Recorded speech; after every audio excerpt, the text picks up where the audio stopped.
If you're over 50 and still trying to meet everyone else's expectations, this is the right video for you. Get comfortable.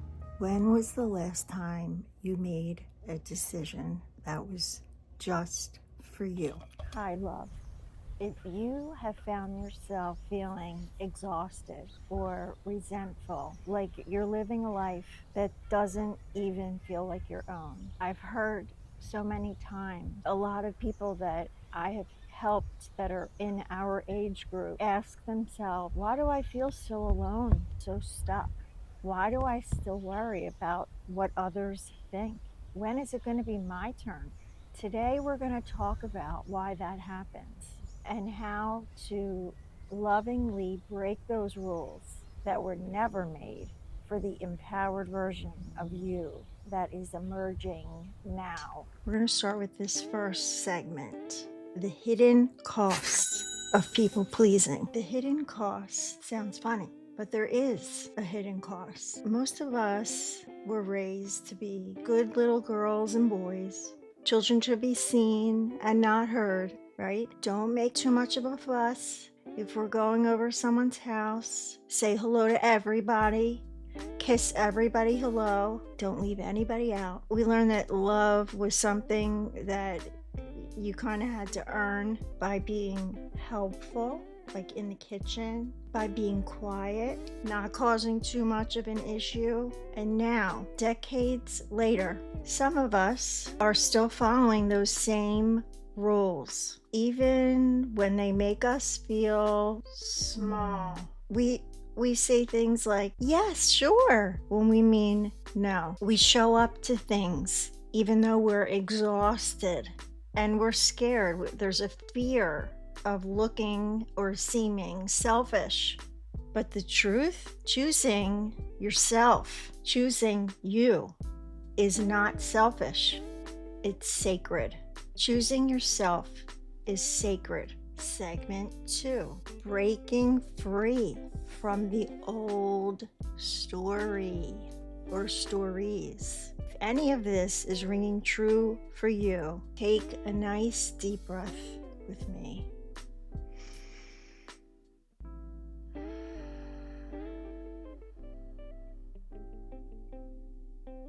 You were never meant to shrink to meet someone else's expectations. Never meant to carry the emotional load of everyone around you.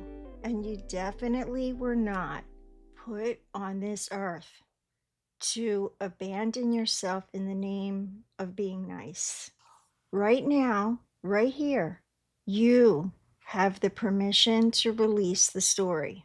You get to write a new one. It might sound something like, I trust myself, or I listen to what I need, or I get to choose what's best for me, not what someone else told me should be the best for me, not what someone else thinks should be the best, or what someone's reaction will be to what I decide is the best for me. And the third segment, which you can kind of see my design behind it, how to start choosing yourself without the guilt.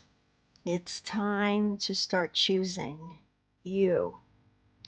Let's make this real. Here are 3 simple ways to practice self-love all week. Number 1, before you say yes to anything, pause. This will give you a chance to really think, does this work for me? Does this feel good to me? Whatever your questions are going to be for you, that will tell you if it's a good choice or a bad choice. You know, and you will keep learning what's best for you. And that will also change with you because we're always changing. So the best person to stay on top of that is you. So before someone asks you for an answer, pause. Give yourself that gift of a pause. It's a great thing to do whenever someone asks you a question, is to pause, take a breath before answering. It just gives you that little chance to really think about your answer and make sure that it's true to you. Number 2, we're going to say what we really feel, not what we think they want to hear, not what we think is the right thing to say. This is real life. This is your life. And in order to feel like you're living your truth, say what you really feel. Nothing can really be built on artificial feelings or guessing what someone would want us to say. They're not really your true feelings. Do you know what I mean? You're kind of holding back your true feelings and afraid to say what you really want to say. I can definitely remember times like that. I was in a dating relationship with a guy, and I really know in my heart that I like him as a friend. I can remember not wanting to hurt his feelings, but I really needed to tell him how I felt, because the longer I didn't, he thought I was feeling a different way because I wasn't saying anything. Finally, by saying how I really felt, not only did I feel such a relief, I felt like I was doing the right thing for him finally, because that way he can be open to somebody that has those feelings for him. So, and the third thing is extremely important. They're all important, but this is just a little bit extra, I think. And that is to do something for you every day. It can be something small.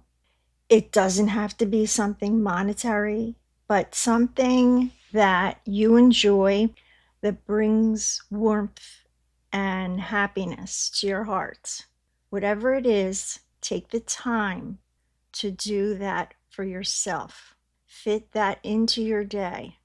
It could be reading, it could be journaling, it could be meditating, going for a swim, going for a walk.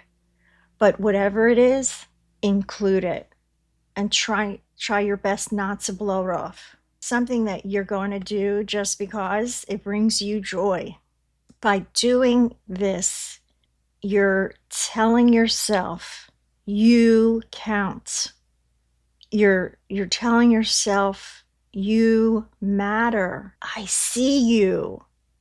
We're doing things differently now.